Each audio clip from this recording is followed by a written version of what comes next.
Hey, how's it going, guys? It's Nate here. And you'll never guess what I'm about to tell you, but Skyrim's a pretty decent-sized game. The Elder Scrolls V is a world one can get lost in for literal thousands of hours, and still find themselves surprised to discover new things. That's kind of the basis of this whole channel. But perhaps you're beginning to doubt such a claim. Surely people aren't still uncovering new things about Skyrim 7 years later, right?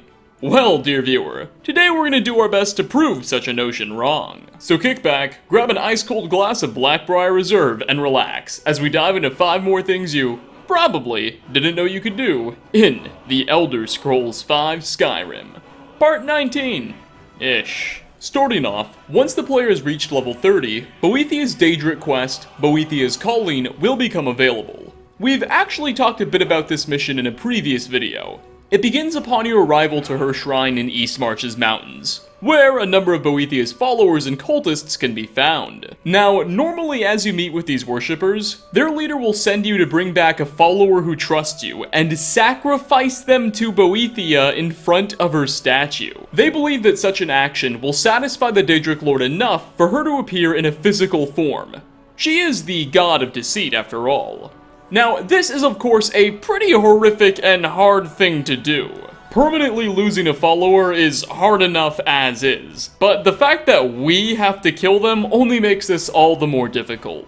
But once you've decided which one it will be, and went through with the sacrifice, the Dark Lord will take over their corpse, and announce that she has need for a warrior, and demand all of her followers in the area fight to the death, promising to choose the last one standing. This prompts a minor free-for-all that you of course will win, being the Dragonborn and all.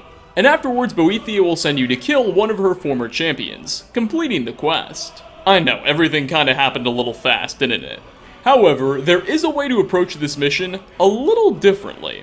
You see, the cultists at the shrine are never set as essential characters, meaning you can strike down all of them whenever you please, well before you've been told by the Prince of Deceit or even sacrificed anyone. If you decide to go this route and just start hacking your way through the Daedra's worshippers before they've even given you instructions, after you've successfully defeated all of them, it will trigger an otherwise hidden sequence, wherein Boethia possesses one of the cultists' corpses and demands to know why you've been killing her people, allowing you to communicate with her early. Though she will still demand to follow her sacrifice in order to be given the rest of the quest. Take a listen. Tell me, why have you slain those who profess to follow in my ways? I abide only those whose will is aligned to my own.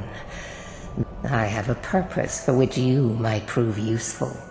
But first, I must test the deftness of your guile and the strength of your purpose. Make a thrall, lure him to my shrine, prove your will is stronger, convince him to embrace the pillar of sacrifice, and then slay him without mercy. Next on our list, Skyrim's guards have evolved to become a bit of a meme, constantly bothering you with stories about arrows in their knees and making fun of the Dragonborn's potential loss of a sweet roll. Pretty annoying, but they also play a role in a somewhat humorous world interaction that the player can trigger, oftentimes by complete accident.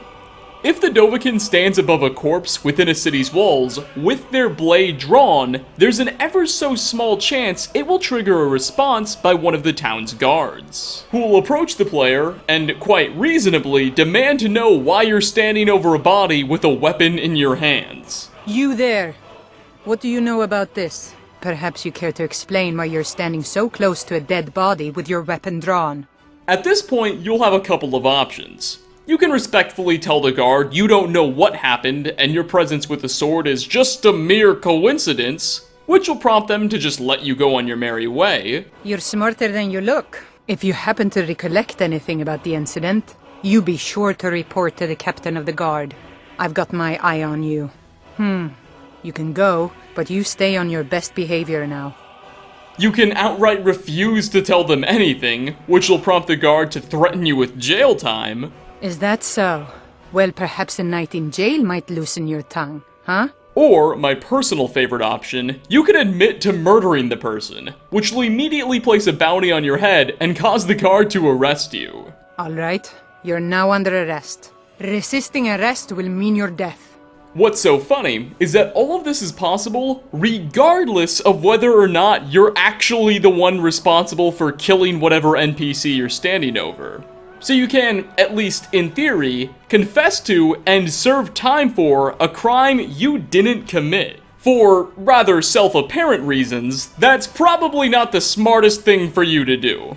But hey, I'm not here to tell you how to live your life. Coming in at number 3, we exchange the frozen lands of Skyrim for the gloomy and dark plains of Oblivion. Specifically, Apocrypha, the realm ruled by Hermaeus Mora, Daedric god of knowledge. As a part of the Dragonborn DLC, we get to become quite familiar with this spooky place, as we visit the area multiple times in a number of quests. Generally speaking, to visit Apocrypha in the first place, the Dragonborn must read a black book, one of Hermaeus Mora's artifacts, which will transport you over there.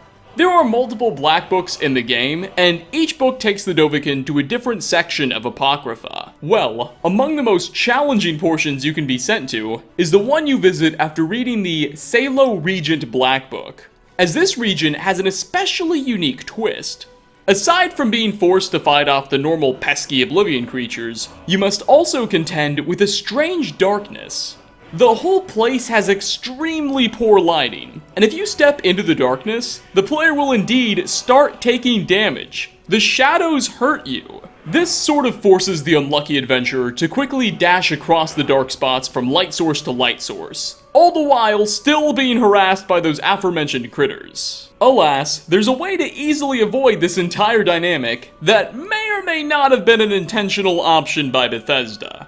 Simply bring a torch or utilize a mage/candlelight spell, and it'll pretty much entirely solve this little problem. If you go ahead and personally brighten up the area, the shadows won't cause you any damage, and you get the added bonus of being able to see a bit better. That said, as mentioned, I'm somewhat unsure if Bethesda allows us to do this on purpose. The game never really tells us that this is an option, and using this tactic pretty much removes all of this level's difficulty.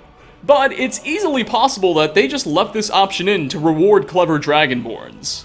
Either way, next time you find yourself in this dark place, know that you have an antidote to the problem. For 4th spot, the Penitus Oculatus is the personal bodyguard of Emperor Titus Mede II, and sort of also his secret police. They serve as the primary antagonists throughout the Dark Brotherhood questline, as the player and your fellow assassins attempt to murder said Emperor to death. Uniquely, their agents wear a special set of darkly colored armor that the Dragonborn can acquire, and if you decide to approach a guard while wearing a piece of that armor, be it the full set or even just the boots, that guard may say the following line of dialogue. That armor. Are you one of the Emperor's protectors? Can't say I envy that job. However, funnily enough, if you've already completed the Dark Brotherhood's final quest, and spoiler alert here, assassinated Emperor Titus Mede II, then the dialogue the guards speak to you will change, from sounding somewhat sympathetic to outright mocking the Penitus Oculatus for failing to keep the crown alive. That armor. Are you one of the Emperor's protectors? Not very good at your job, are you? And finally, last on our list, we pay yet another visit to the Plains of Oblivion. Though this time not the one ruled by Hermaeus Mora, but instead the Soul Cairn, a mysterious place where the souls of those who have been soul-trapped are doomed to spend all of eternity. We get the opportunity to visit this strange locale during the Dawnguard DLC questline. One of the many enemies you'll have to face off against here is a dragon named Durnavir. He's a tough foe to overcome, but even after you have, he won't really go away, as he's undead being in the Soul Cairn as is. And you'll actually get a chance to speak with him after your first battle. The Dova will state he's been in this place for thousands upon thousands of years, and profess quite a bit of respect for you as you were able to overpower him. However, he'll also refer to you as a fellow Dova. Now, if you've already played through any of Skyrim's main questline, this makes a lot of sense. You are the Dragonborn. You have the soul of a dragon. In my language, the Quanaran is the vanquisher, the one who has bested a fellow Dova in battle. Durnavir being able to recognize this isn't all that surprising. But, if you have not begun Skyrim's main questline, or at the very least haven't progressed to the point in which you discover you are the Dragonborn, then a unique dialogue option will become available that allows you to question why he's calling you that name. And Durnavir will respond. Take a listen. Forgive me. My instinct was to grant you this title. I am uncertain why. Perhaps one day it will become clear to both of us. And on that note, we are going to wrap up. 5 more things you probably didn't know you could do in The Elder Scrolls V Skyrim Part 19. Thanks for stopping by, everybody. Which of what was dissected today did you find to be the most intriguing? And what alternative options and tiny details do you know of that I've missed so far in this series? Leave a comment down below. As always, like ratings are very much appreciated. Again, thanks for watching, and I hope to catch you all in my next video. Peace out, everyone.